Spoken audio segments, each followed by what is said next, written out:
pour pouvoir donc couvrir cet événement. Et j'ai le plaisir et l'honneur d'avoir avec moi son Excellence l'ambassadeur d'Algérie en Égypte, Monsieur l'ambassadeur Mohamed Sofiane Barrah. Bonsoir. Bonsoir, très content d'être parmi vous aujourd'hui.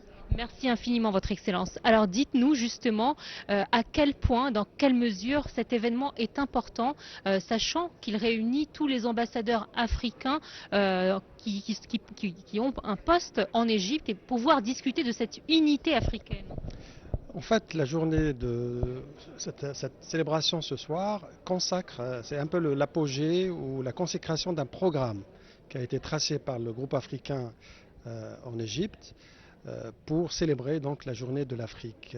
Il y avait bien sûr une activité officielle avec les autorités égyptiennes, il y a eu des activités sportives et aussi présentation un peu de la richesse culturelle et artisanale et culinaire africaine. Et ce soir, ça sera donc le clou du spectacle, la fin de ce programme de célébration de la journée de l'Afrique. Il faut voir dans cette célébration annuelle une symbolique. Une symbolique d'abord de l'importance et de ce que fait l'Afrique pour avancer dans son processus de développement. Il ne s'agit pas simplement de s'arrêter sur le passé, la solidarité, l'histoire commune que nous avons en partage, mais aussi de parler de l'avenir, de la jeunesse et des problématiques qui nous préoccupent. Chaque année, la célébration de la Journée de l'Afrique est consacrée à une thématique particulière. Cette année, l'eau est au cœur de cette problématique et nous veillons au sein du groupe africain en étroite collaboration avec la Commission de l'Union africaine à mettre en valeur et en perspective nos préoccupations communes. Que ça se passe en Égypte, c'est aussi une autre symbolique. L'Égypte a été un pays fondateur de l'organisation africaine, panafricaine, l'organisation de l'unité africaine, ensuite l'Union africaine, tout comme l'Algérie. Et il était important pour nous de marquer par notre présence l'importance que nous accordons à cet ensemble régional qui est un peu l'avenir du monde, de par la richesse de ses ressources naturelles, mais aussi de son capital humain.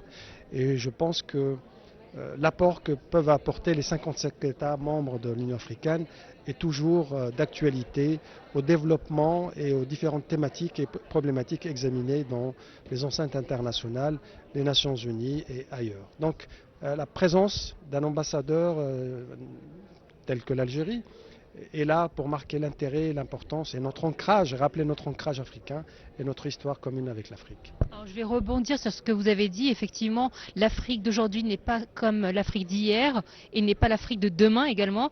Avec tous ces changements géopolitiques qu'il y a actuellement à travers le monde, est-ce que aujourd'hui le monde n'a pas intérêt à miser sur ce continent qui est riche en sa jeunesse, comme vous voulez le rappeler, une richesse naturelle également?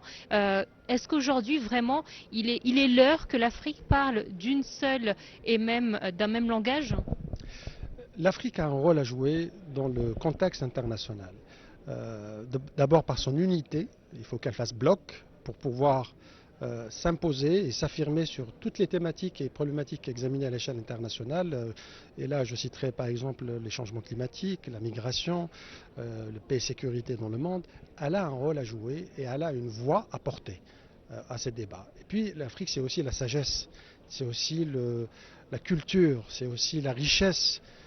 Et donc on a aussi notre apport, notre contribution aux débats qui sont en train d'avoir cours actuellement dans les enceintes internationales. Et je dirais aussi que l'Afrique, c'est aussi la population jeune. Et la force de cette population jeune, c'est qu'elle soit toujours porteuse d'espoir, porteuse d'ambition. Une dernière chose aussi, l'Afrique c'est aussi un continent de femmes. Un continent où la femme a son mot à dire, où elle construit aux côtés de l'homme un avenir commun. Donc je pense que l'Afrique a suffisamment de recul, d'histoire, de capacité, de potentiel pour être un moteur du développement. Tout est question maintenant de la volonté politique de ses États membres. Nous avons achevé pas mal et réalisé pas mal d'avancées dans le domaine économique à travers la zone de libre-échange économique africaine, mais nous avons aussi des choses à réaliser encore en commun pour abattre tous les murs, toutes les incompréhensions et de trouver les mécanismes adéquats pour régler les conflits africains. Comme le dit le symbole de l'Union africaine, les solutions africaines aux problèmes africains, nous devons travailler ensemble, tous ensemble, pour dépasser et régler toutes ces questions. Je vais saisir l'occasion pour vous demander comment se portent les relations algéro-égyptiennes du coup. Elle se porte au mieux et jamais avec autant de développement positif. Nous sommes très contents. Nous venons de conclure il y a à peine 10 jours une visite du ministre algérien des Affaires étrangères dans un cadre officiel. Mais nous avons aussi une histoire commune avec l'Égypte, une histoire que nous entretenons, que nous nourrissons à travers des actions quotidiennes, à travers des échanges, à travers un échange au niveau humain, mais aussi au niveau commercial, au niveau politique, coordination sur les questions politiques. Donc je pense que c'est l'âge d'or de cette relation.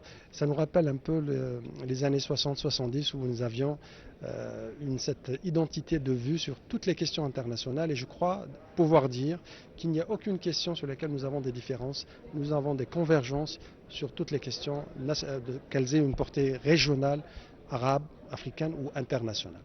Merci infiniment, Monsieur l'Excellence. Je vous en prie. Merci.